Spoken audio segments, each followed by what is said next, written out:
Well, thank you very much, Geoffrey, and indeed, I wasn't quite sure how we would carry out the ceremony for the launch, but I am really delighted to be able to formally launch this report, and I do agree. I think the title is really great because it is the essence of what this is all about. It's about the great science, the great innovation we have in our region. And ultimately what it's all about, it's turning that into delivery, it's turning that into product, it's turning that into services, it's turning that into output for the region, and ultimately about prosperity, value add, jobs and all of those things, because that's why we do innovation and that's why we do science.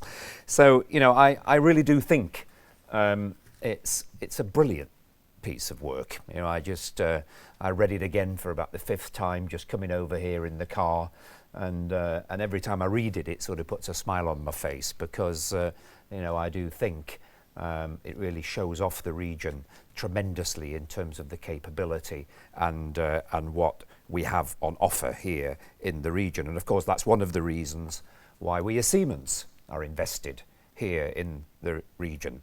I mean, many people won't know, but I originally started my career down in Siemens in Congleton, not very far away from here in Cheshire.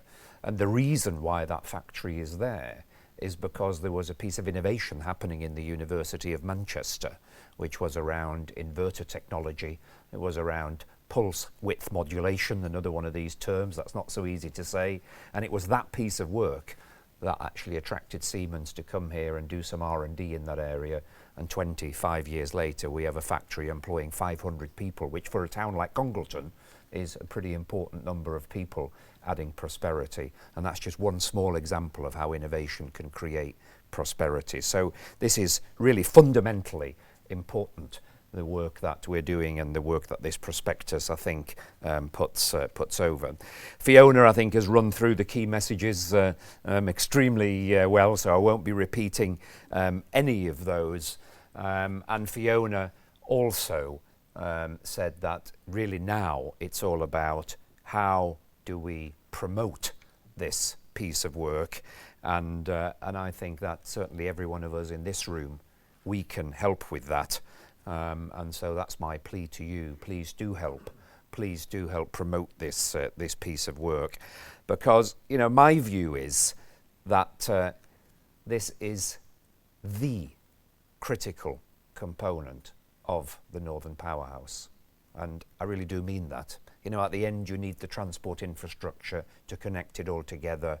You know, we need all of the things that support this, but at the end of the day, it is innovation which will be the key driver of wealth creation in our region. So I think it really is critical, and hence it is great, as has already been said, to hear our Chancellor, you know, using that word, the Northern Powerhouse. I was at the CBI conference last night where the Chancellor was speaking, and again it was great to hear the Northern Powerhouse featured very highly in the speech that he gave last night. And as Robert already said, he gave his first speech after having been elected to come to Manchester and to talk about the Northern Powerhouse. So, you know, we're getting great support, and I just have a nice quote here from the Chancellor, which says that backing science, technology and innovation is at the heart of our plan to build a Northern Powerhouse. Those are our Chancellor's words, and I think it's great to hear, and it's great support for the work that we've done here with this prospectus. Now, there is something that we do need to remember, though, which is that, you know, as being people who live and work in the Northwest, we are sort of naturally passionate about our region, about the great work we do, and I think we've just heard all of that from our previous speakers. You know, we are passionate about what we do, and as Robert said, there is an awful lot to be proud about in that new document. But the question that I ask is, does the world share that passion of us in the Northwest, whichever region you're sat in, or whether you're sat here in Dardsbury? And are we ambitious enough in that regard? And are we, as industry and as government combined, are we investing enough in R&D and innovation? And have to say that the answer to all of those questions is no. So, you know, it's nice that we feel good about ourselves, but actually we're maybe not quite good enough. If you just take R&D spend, and if that's take the combined spend of business and government in the UK, so this is across the UK, I believe in the Northwest we're slightly better than that actually, but still it stands at about 1.8% of GDP. For the EU combined, it stands at just over 2%. But then if you take the real leading industrial nations, such as Germany, there stands at 6%. South Korea stands at 10%. I mean, these are massive differences in terms of how much money is going into R&D and innovation. Now, many would argue that, yeah, but, you know, that's all that money going in, but we're much better than Germany at getting output from our input into R&D. And actually, we in the UK, we are best at bringing inward investment into R&D in the UK, my own company being a contributor to that. And the people saying that would all be right. They are absolutely right. Those are facts. And again, we should be proud of that we are good at generating positive output, delivery out of our discovery. But is that an excuse to keep underinvesting? And I do hear that. I say, well, you know, we're good enough as it is because our output is very good. And I say, well, to me, it's exactly the opposite. And actually, the fact that we have all of those things going for us means we need to gear up our investment even more in those areas because, as I said right at the beginning, that is ultimately what creates a lot of our prosperity in our region here and in the wider UK. And that really brings me right the way back to the report, because that's what the report is all about. It's about promotion. It's about creating some focus, and I know that's always been difficult, and actually it was the difficult task in this report.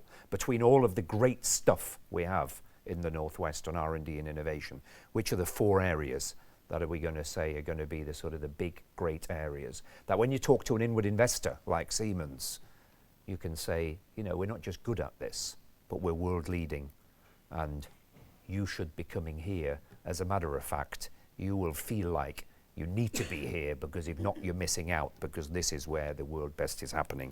And I think that's what we've done with this report, and hopefully it will be a catalyst to be able to have those conversations and drive more inward investment or local investment into R&D, and ultimately drive more prosperity into our region. Then finally, I just want to thank again SciTech Daresbury. Thank you very much for hosting us and for your opening words, Susan. We appreciate that. And also to say thank you again to the Liverpool LEP. Thank you, Robert, for your kind sponsorship of this event, but more importantly, of your support of this work, of this activity, and your support of the Northwest Business Leadership Team in terms of the work we all carry out here in this region to help business, to help enterprise, to help science and innovation. So with that, thank you very much for listening. Thank you all for coming to the launch, and let's keep building the region on the back of great science and innovation. Thank you.